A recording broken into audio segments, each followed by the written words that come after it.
Welcome to The Secrets of Success. By following the proven techniques of the guests who appear on this series, you'll learn that even successful people run into detours and failures, and how you can apply their success techniques to change your life. You're now listening to the most unique show on radio, the show dedicated to making you a success. Want more meaning in your life? Let's hear what our guest, J. Douglas Holloway, has to say. Douglas, thank you for being with us today.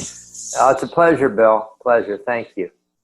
Now, you've written a book, Rethinking Success, and you say right up front in the book that many people feel themselves largely successful but failing at life. Can you explain that? We would think that if we're successful, we should be excelling at life and winning the game.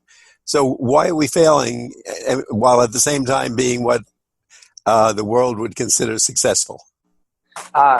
Yeah, Bill, I think it's a great question and one that we all need to think about.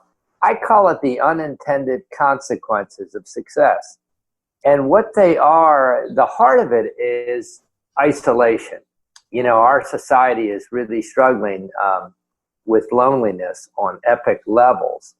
And, you know, according to the UCLA Loneliness Index, 1 of 2 Americans self-report that they're lonely. And this reality is even greater for leaders, people that run a business, entrepreneurs, heads of big companies. I find that they're absolutely isolated. And there was an Inc. survey a few years ago of 3,000 CEOs. Of the 3,000, half of them self-reported, 50%, Bill, self-reported they were lonely and disconnected. Of that 50%, 67% said they're making bad decisions because they have no one to trust. So the odd thing that seems to happen is you get everything, and yet at the end of the day, you have nothing.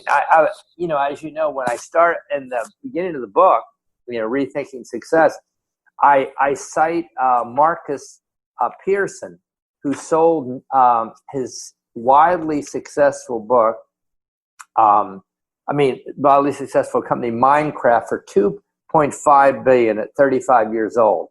And here's what he said the first week. There's a bunch of his tweets, but I'll just read one. He says, hanging out in Ibiza with a bunch of friends and partying with famous people, able to do whatever I want, and I've never felt more isolated. I wish I could tell you, Bill. I mean, the reason I cite someone like that is you'd think someone that just at 35 is worth $2.5 billion, that would really bring something really significant to his life. Sadly, my experience has been, you know, talking to all kinds of people in leadership on all kinds of levels. They mimic almost the same thing. We have a crisis of loneliness and a crisis where we lack connection and friendship. Now, I guess most of us would think just the opposite, because with Facebook, with all the apps we have, the phone that we get in touch with people, you know, it just seems that in the world today we would be even more connected, and yet you're telling us, and you're the expert, that people are lonely despite the fact that many have what we would consider $1 billion, etc., success, and yet they really don't. Yeah, I mean, it's on all kinds of levels. What social media is doing is causing us to project a persona that even distances us more from who we really are. So who we are is, many of us feel weak, insecure, confused about life and its meaning. And yet we're forced to project this image, show pictures of, I'm having a great time here and I'm meeting these famous people and life is really good. So it almost distances us from who we really are. Bill, if I could tell a story that I think relates to this. So my first day, I teach an MBA class at Georgetown University on meaning, you know, how to bring meaning into business and life. The first day, I always say to them, your point of connection with everyone in this class is not how smart and accomplished you are, but your broken parts, your weak parts. And I said, if you can embrace those, you'll have a different kind of leadership, but will free you. A young man on the front row named Clark said to me immediately, Professor, I'd like to say something. said, I've had a debilitating stutter my whole life, which made me live in the shadows, but I was very strong academically. Went to an Ivy League school. My sophomore year, I decided I was going to take my life. Now, this is the first 5 minutes of class. Remember this. I'm going to take my life. But before I do, I'm going to reach out to people and try to talk to them.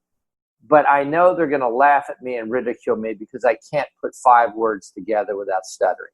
Then he said, what happened when I did that, when I started to talk to people, 2 things happened. The more I talked, my stutter seemed to lessen. And the other thing was people started to share with me their broken parts and how they felt inadequate and insecure. And then he paused, Bill, almost like for dramatic effect, and said, guess what else, Professor? I'm the president of my MBA class here at Georgetown. I have to give speeches all the time. So I said to this class, I said, if you remember nothing else from this class, remember, you feel closer to, how many of you feel closer to Clark because of what he shared? Every hand shot up. And I said, this is our story. We all suffer from imposter syndrome. We all feel like we're not smart enough, fast enough, good enough. And if you play that game of always trying to project this persona, which social media has really enabled, I think you become more and more sad and isolated. We need to have real people in our life who really know us and accept us, and we have developed a long-term trust with them. You mentioned that there are 3 conditions for a meaningful life. And I think most of us think, how much am I making, or what kind of benefits, or am I in an important golf club or tennis club? But what are the conditions that you're referring to? To have a meaningful life, you have to have a purpose beyond yourself, Bill. Something that makes you come alive. Something that is, it might be mentoring someone. It might be building a company, but it has to be beyond you where there's other stakeholders involved. When your world is so small where everything is about you, I think it starts to crumble. I think the other thing is it has to really involve some people. It doesn't have to be a lot, but 1 or 2 that really know you in a true way, where they know your warts and all, who can, in a sense, speak truth to you when you get off the reservation and encourage you when you're really down. And lastly, I think conditions are met of when you have a meaningful life, when you can look back and say, I've made a difference in somebody's life. I really, because I lived, I was thinking about, I wrote a little piece on John Lewis today. Because he lived, people's lives are different. What a remarkable thing. And that doesn't mean you have to do what John Lewis did, but it could be in your business where you paid attention to somebody and gave them a second chance. It could be very small things. Douglas, you mentioned that questions enlarge the field of possibility. What does that mean? Yeah. What kind of questions are you looking for us to ask or to think about? Well, a lot of time, I think business people are very solution oriented. So they get together with their teams and they say, okay, we have a problem. Give me, what's the answer to this? And that's a very narrow thing. I have found with my team, when I say, what are the questions that can give us the very best possible answer to this problem?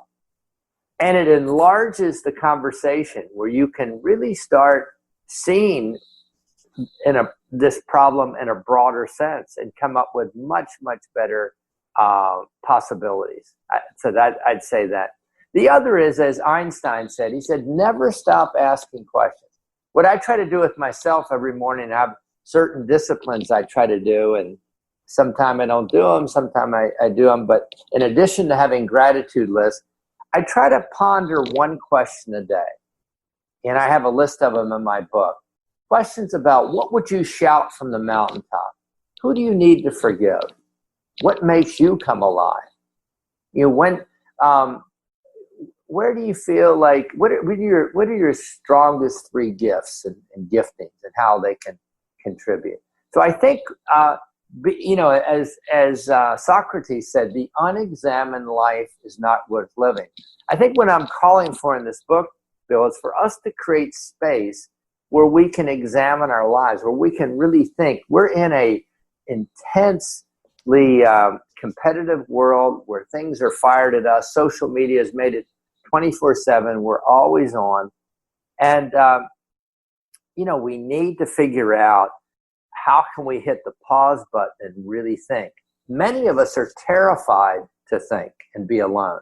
But we can, with practice, start to do that minute at a time. But all of a sudden, being still. Pascal said in the 17th century, the fundamental problem of a person is never learning to be alone within four walls.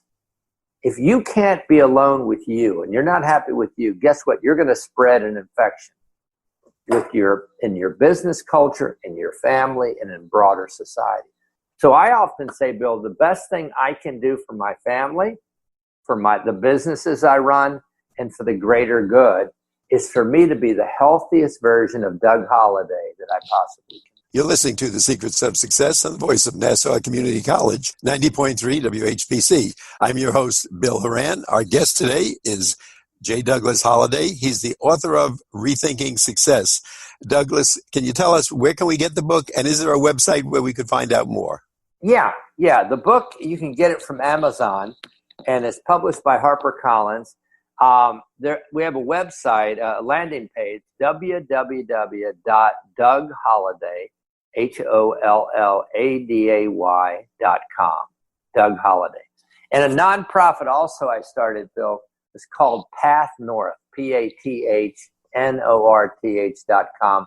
That is for business leaders and investors to really be on the journey with a number of us, to really understand how to define success differently, how to have a different kind of conversation with your peers, peer-to-peer learning. And that might be something some of your listeners find intriguing. Well, I certainly find it intriguing. And I think the Path North, you actually help isolated leaders broaden their definition of success. So not only are you writing the book about it, but this is something you work with day in and day out.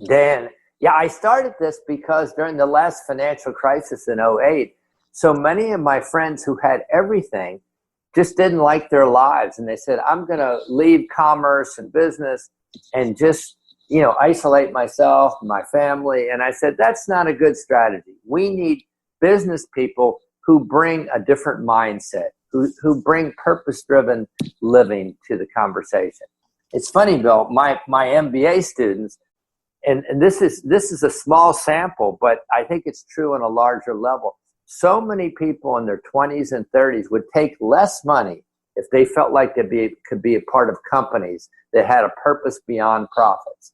And I think this Milton Friedman idea of just shareholder primacy is giving way now to a broader group of stakeholders. How do we enable employees to thrive, leaders to thrive, investors to thrive, the marketplace to thrive? How does everyone benefit? We're really rethinking success in a very healthy way, I think. The Business Roundtable just recently came out and said, we've got to really define success much broader for companies. Now, you mentioned two questions that you put forth. One is, what are the illusions either your students or a businessman had about life, and what mysteries are they trying to figure out? I'm wondering, I found that fascinating. What kind of answers do you get back when you pose that to your either students or clients in Path North? Well, what was interesting, Bill, that the first time I formulated that, I took a group of Path North people on the fabled Orient Express in Europe. I mean, beautiful, luxury, great. And we're there, black tie dinners at night. So every night we had magicians on board. So I called it the Magical Mystery Tour. And we had these wonderful magicians, and they were great. But every night, staying within the magic motif, I asked them two questions. What are the illusions you had about life, and what are the mysteries you're still trying to figure out? And the illusions they had are almost pretty predictable. I thought money would really satisfy. I thought my kids would turn out this way. I thought, life would become really meaningful for me at a certain point in life. all these, the illusions they had, but they gave voice to them, which really is powerful when people just start to speak truth. And the other was the mystery still trying to figure out is, how do I go from success to really significance, where I can really make impact with my life? That was repeatedly said. I want to make a difference now. How do I do it? Because I'm not prepared for it. I've been running a business or building a business or being in commerce. How does that translate into these other things? Douglas, I think it's chapter 2 in your book. The title is Know Your Story. What does that mean? Can you explain that to us? Do people not know their story? Are they ignorant of it? Let's put it that way. Yeah. Well, it's interesting. Bill, we're all a product of our stories. We're all a product of the way our parents define success, meaning, happiness, all these things. So if you wonder about your own life, look back at how your parents raised you, what they value. That's really a good starting point. Then you have to decide, is that the definition I want for myself? But step one is to be honest about that.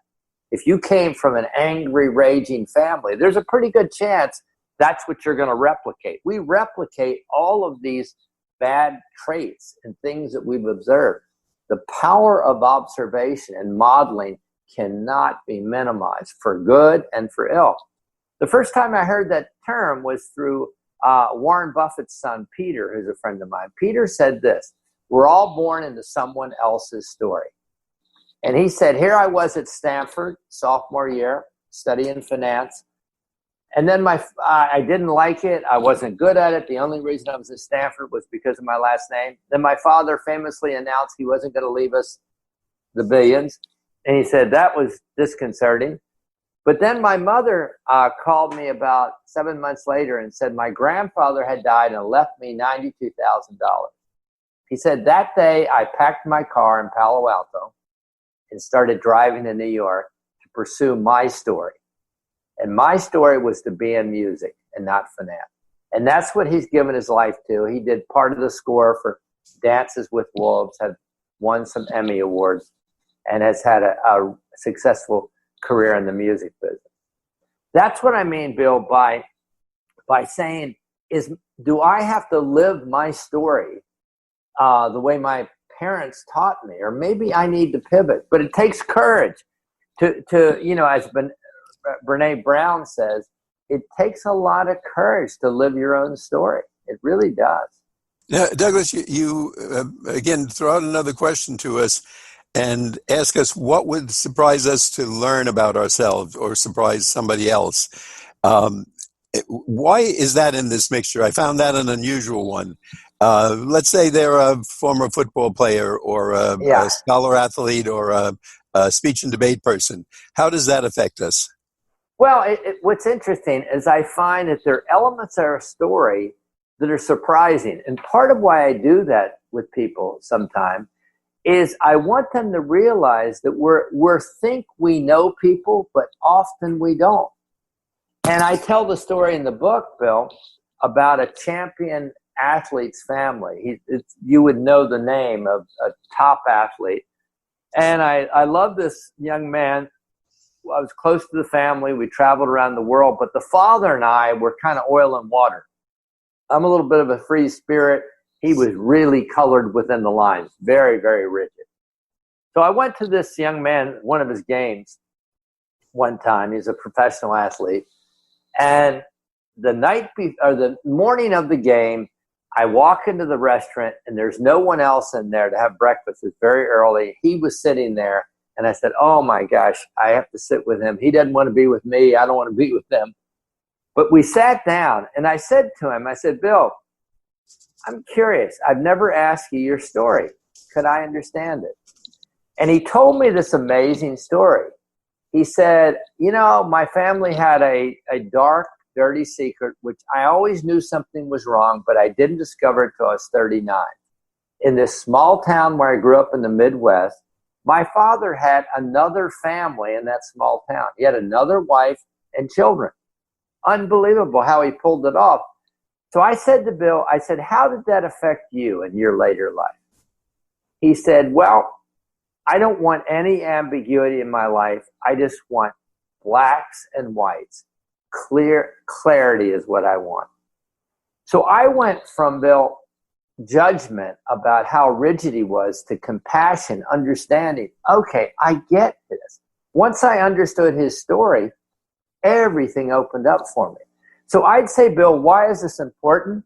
Because the people you work with every day, we think we know them, but if we will allow them to tell their story, and I tell leadership teams this, I said, bring your leadership team together. Every week, have one of you tell a story for 15 minutes. It will change the way you relate to each other.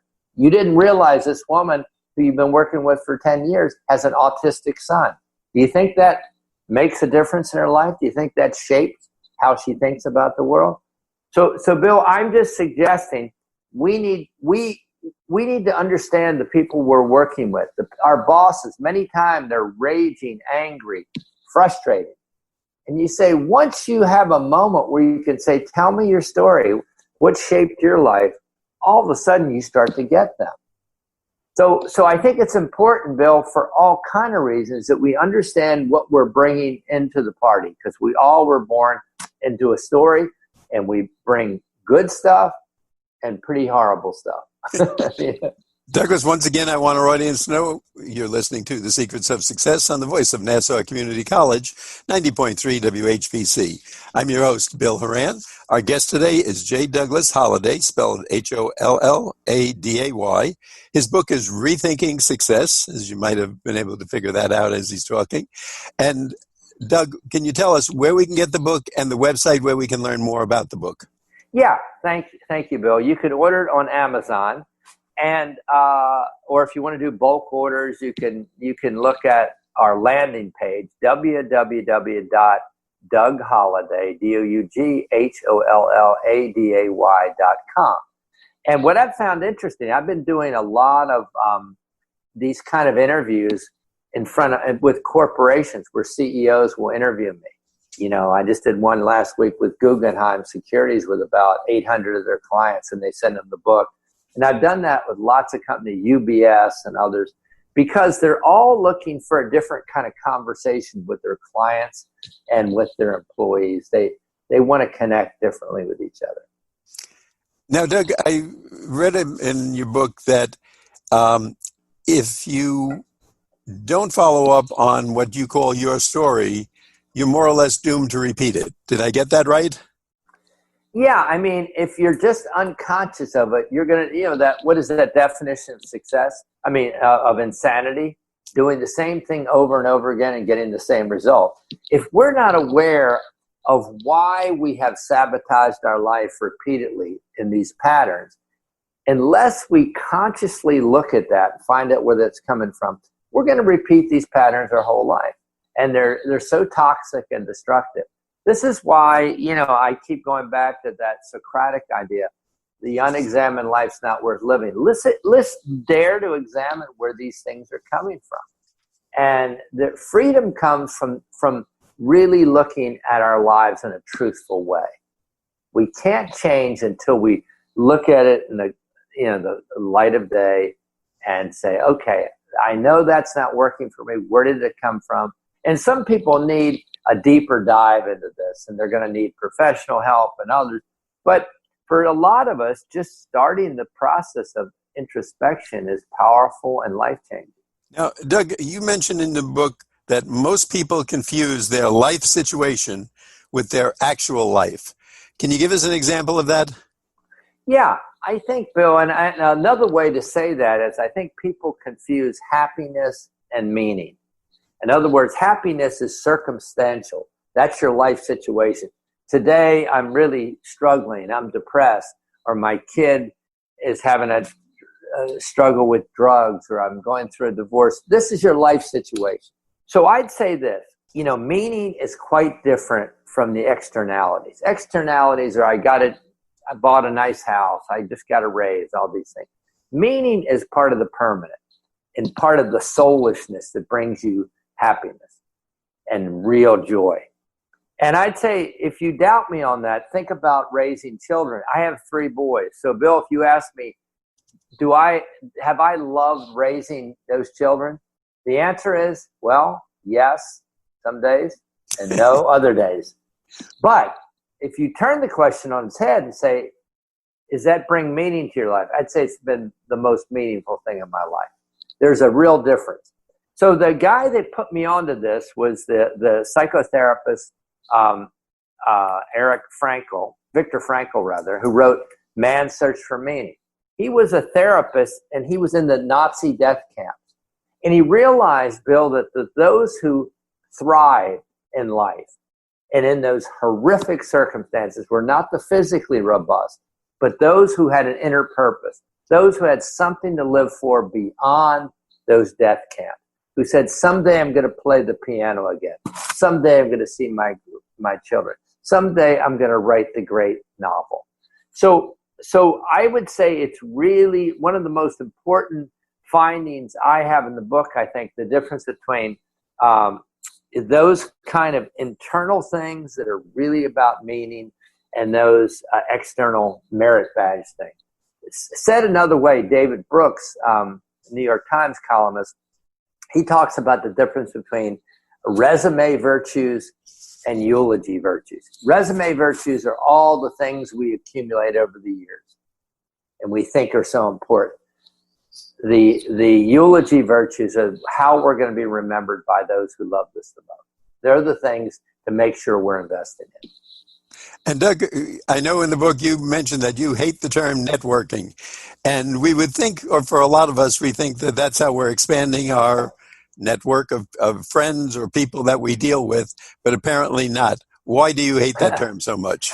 Yeah, I don't like it because, and I tell my MBA class not to use it because it almost makes the richness of a friendship or a relationship a commodity where I'm going to use you and you're going to use me.